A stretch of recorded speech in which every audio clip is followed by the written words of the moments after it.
Assalamualaikum warahmatullahi wabarakatuh. Waalaikumsalam warahmatullahi wabarakatuh. Selamat siang Ibu Neski Rizvin Ramdini, selaku dosen pengampu dan teman-teman lainnya yang berbahagia. Adapun topik yang akan kami bahas adalah simplisia.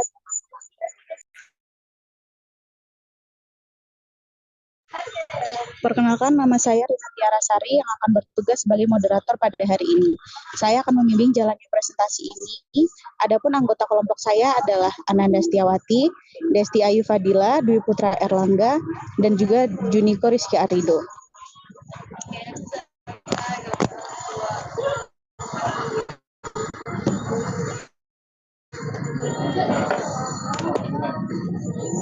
Sebelumnya, bunga telang atau Clitoria ternatea adalah bunga yang memiliki warna biru atau ungu yang indah, nama latin Colotoria ternatea. Bunga ini juga dikenal dengan beberapa nama lain atau nama lokal tergantung pada nama daerah atau negara tempatnya tumbuh, seperti bunga kembang Cina. Bunga telang berasal dari tanaman bernama Clitoria ternatea yang merupakan anggota keluarga Fabaceae atau kacang-kacangan. Karakteristik morfologi tanaman bunga telang adalah sebagai berikut. 1. Batang. Bunga telang memiliki batang yang merambat atau menjalar dengan panjang mencapai 3-5 meter. Batangnya berwarna hijau dan berambut halus. Yang kedua, daun. Daun bunga telang berbentuk bulat telur atau jantung dengan ujung meruncing. Daunnya tersusun secara berseling dan memiliki tulang daun yang menjari. Permukaan daunnya berwarna hijau dengan tekstur halus. Yang ketiga, bunga. Bunga telang memiliki bunga tunggal yang berbentuk seperti trompet dengan diameter sekitar 3-5 cm. Bunganya memiliki kelopak berwarna biru atau ungu dengan pola garis-garis yang khas. Di bagian tengah bunga terdapat benang sari berwarna kuning dan putik berwarna putih. Yang keempat, buah. Setelah bunga layu, bunga telang menghasilkan buah berbentuk polong yang berisi biji-bijian kecil berwarna hitam. 5. Akar. Akar bunga telang berbentuk serabut dan tumbuh dangkal di dalam tanah. Bunga telang memiliki karakteristik morfologi yang indah dengan warna bunga yang mencolok. Tanaman ini juga memiliki kemampuan merambat yang memungkinkannya untuk tumbuh di pagar atau dinding. Selanjutnya adalah penyampaian kandungan kimia dan manfaat bunga telang. Untuk Ananda membacakan materi yang pertama. Kepada Ananda dipersilahkan. Baik, terima kasih kepada moderator. Untuk kandungan kimia dan manfaat bunga telang, yaitu bunga telang mengandung berbagai senyawa kimia yang memberikan warna biru atau ungu pada bunganya. Bunga telang mengandung antosianin, flavonoid, saponin, polifenol, dan asam lemak. Senyawa-senyawa ini memberikan warna biru atau ungu pada bunga telang dan memiliki berbagai manfaat kesehatan, seperti sifat antioksidan, antiinflamasi, dan melindungi sel-sel tubuh. Bunga telang memiliki manfaat dan fungsi sebagai antioksidan, menjaga kesehatan kulit, menurunkan kadar kolesterol, menjaga kesehatan mata, menjaga kesehatan otak, dan sebagai pewarna alami dalam makanan dan minuman.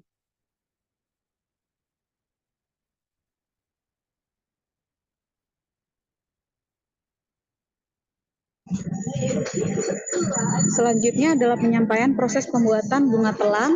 Saya persilakan untuk Desti Ayu Fadila membacakan materi. Kepada Desti Ayu Fadila dipersilakan. Tahap awal pengumpulan bahan, yaitu langkah pertama dalam pembuatan simplisa bunga telang adalah memilih tumbuhan yang akan digunakan agar sesuai dengan kebutuhan. Gunakan tumbuhan yang masih segar dan sehat agar kualitas simplisa yang dihasilkan maksimal.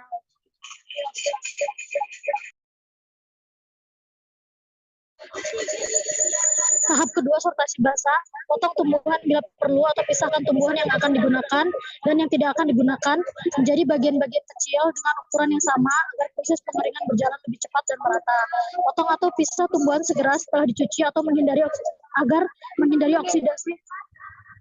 oksidasi yang dapat merusak kandungan aktif dalam tumbuhan.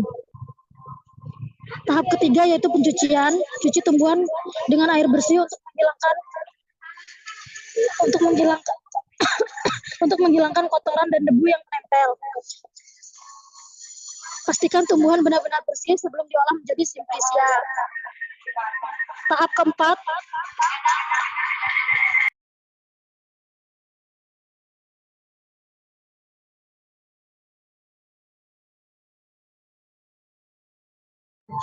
Selanjutnya penyampaian materi pembuatan simplisia bunga telang tahap keempat kepada Dwi Putra Erlangga selaku penyampai materi, saya persilakan.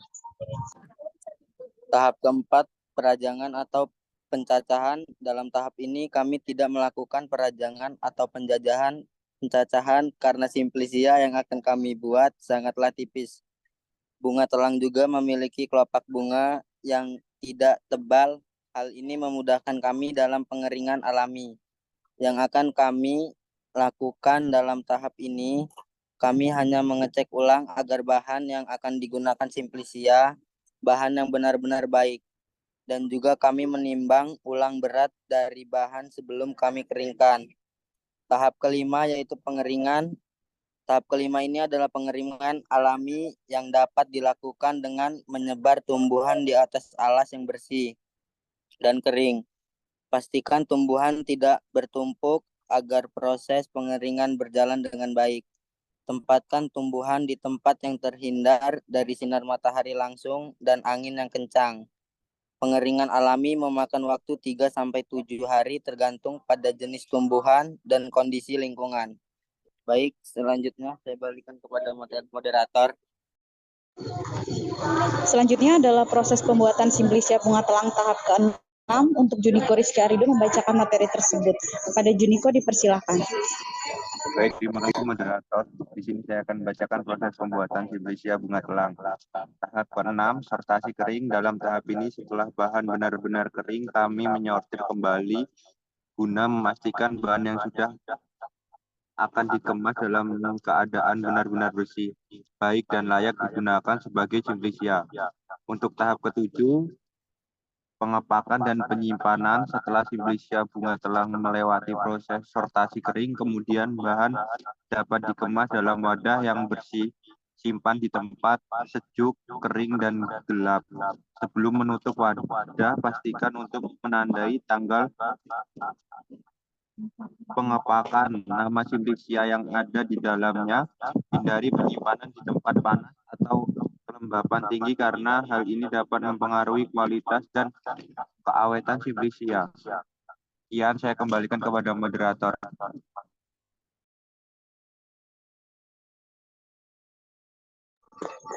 Berikut ini adalah dokumentasi dan alur pembuatan simplisia bunga telang.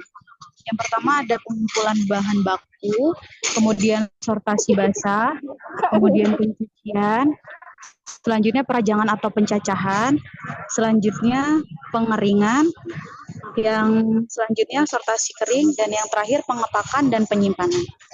Kesimpulan yang dapat diambil dari pembuatan simplisia adalah cara pembuatan simplisia yang baik dan benar sangat penting untuk memastikan kualitas dan keamanan obat-obatan herbal yang dihasilkan. Proses pembuatan simplisia meliputi pemilihan tumbuhan yang sesuai, pengeringan, penggilingan, penyaringan, dan penyimpanan. Dalam pembuatan simplisia, pastikan semua peralatan yang digunakan bersih dan steril agar tidak terjadi kontaminasi yang dapat mempengaruhi kualitas simplisia yang dihasilkan.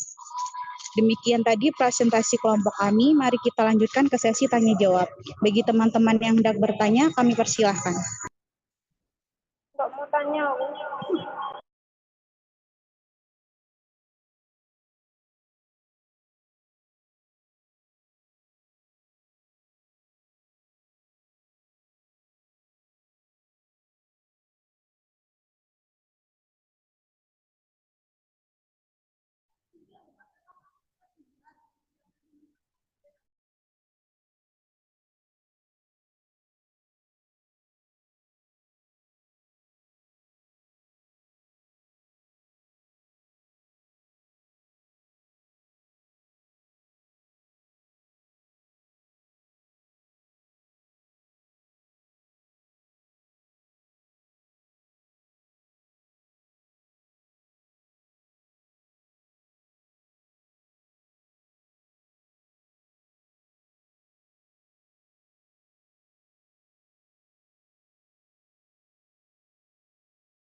Assalamualaikum warahmatullahi wabarakatuh. Saya Abid dari kelompok 4, izin bertanya, Kak.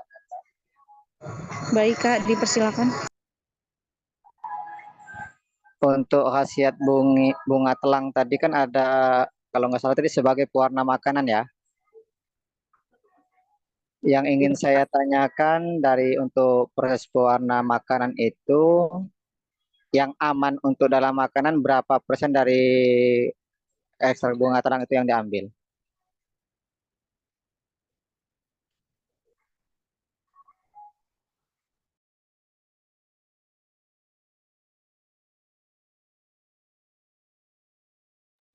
Jadi tadi pertanyaannya proses pewarnaan makanan yang digunakan berapa persen ya kak ya dari kandungan dari bunga telang ini sendiri ya kak ya?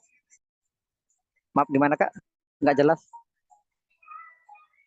Jadi yang ditanyakan Kak Abi itu adalah proses pewarnaan untuk makanan itu sendiri berapa persen dari bunga telangnya itu ya Kak? Iya Kak, yang aman dalam untuk pewarna makanan dan minuman itu. Oke baik Kak.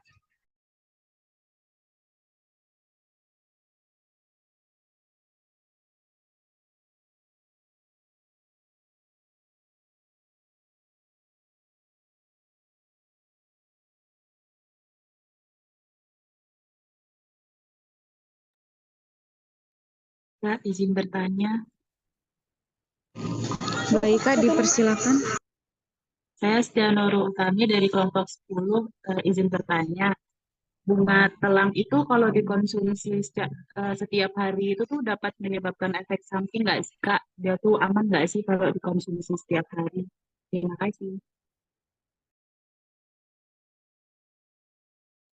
Baik, terima kasih Kak.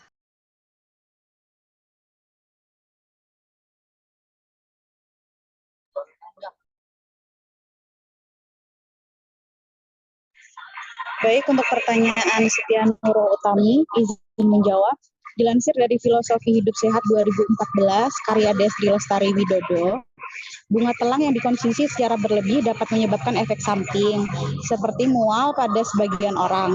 Karenanya, orang dengan sistem pencernaan sensitif dianjurkan untuk tidak mengonsumsi tanaman ini secara berlebihan. Seperti itu, Kak. Cukup menjawab? Pak, terima kasih.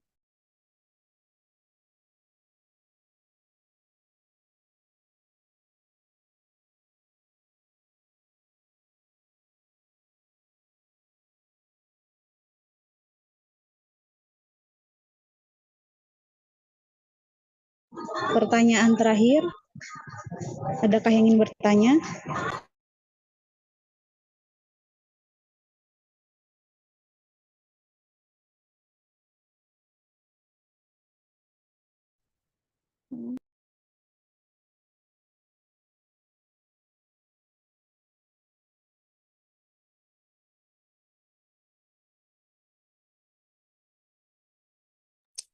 Izin bertanya Kak, Santi Maharani dari kelompok 2. Baik, Kak, dipersilakan.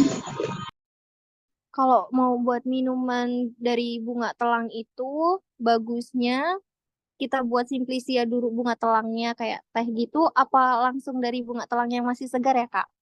Makasih.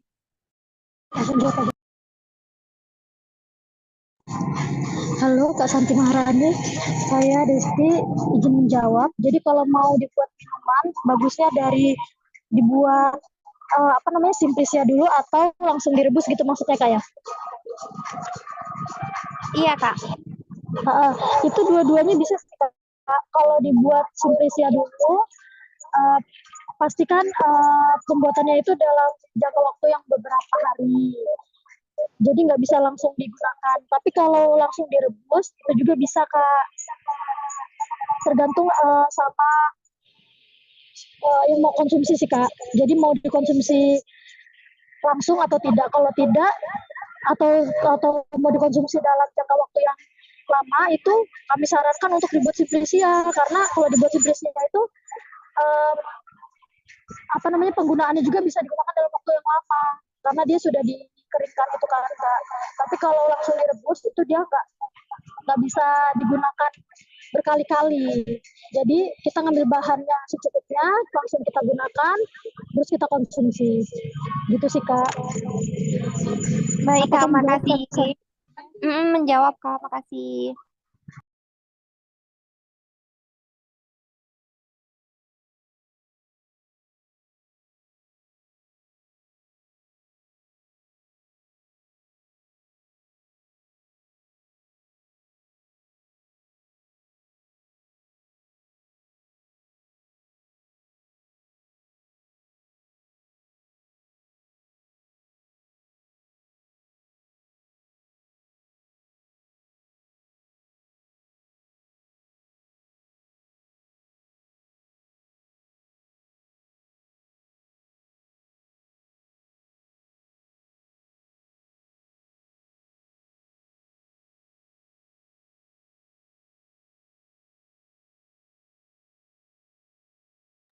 Saya akan menjawab pertanyaan dari Kak Abi. Untuk mengetahui berapa persen kandungan bunga telang yang digunakan sebagai pewarna alami makanan itu, kita nggak bisa tentukan berapa persennya, karena itu tergantung sama bahan yang akan dibuat itu. Jadi bunga telang itu mau dibikin apa? Mau dibikin jus, mau dibikin ekstrak bunga telang aja, atau dia dibikin pewarna untuk kue atau kayak makanan yang lainnya, itu dia tergantung sama ya mau dibikin apanya. Jadi kalau misalkan sebagai contohnya gini Kak, jadi kalau kita menggunakan 10 gram bunga telang dan menghasilkan 1 gram ekstrak bunga telang itu, maka persentase kandungan bunga telang yang digunakan itu 10% Kak. Tapi ini hanya contoh ya Kak, dan angka sebenarnya itu akan bergantung pada faktor-faktor yang seperti metode ekstraksi dan konsentrasi yang diinginkan. Jadi tambahan dari pembuatan makanan yang mau dicampur sama bunga telang itu apa aja gitu. Sebelumnya, apakah menjawab Kak Abi? Iya Kak, terima kasih. Sama-sama Kak. Sekian presentasi hari ini. Saya ucapkan wassalamualaikum warahmatullahi wabarakatuh.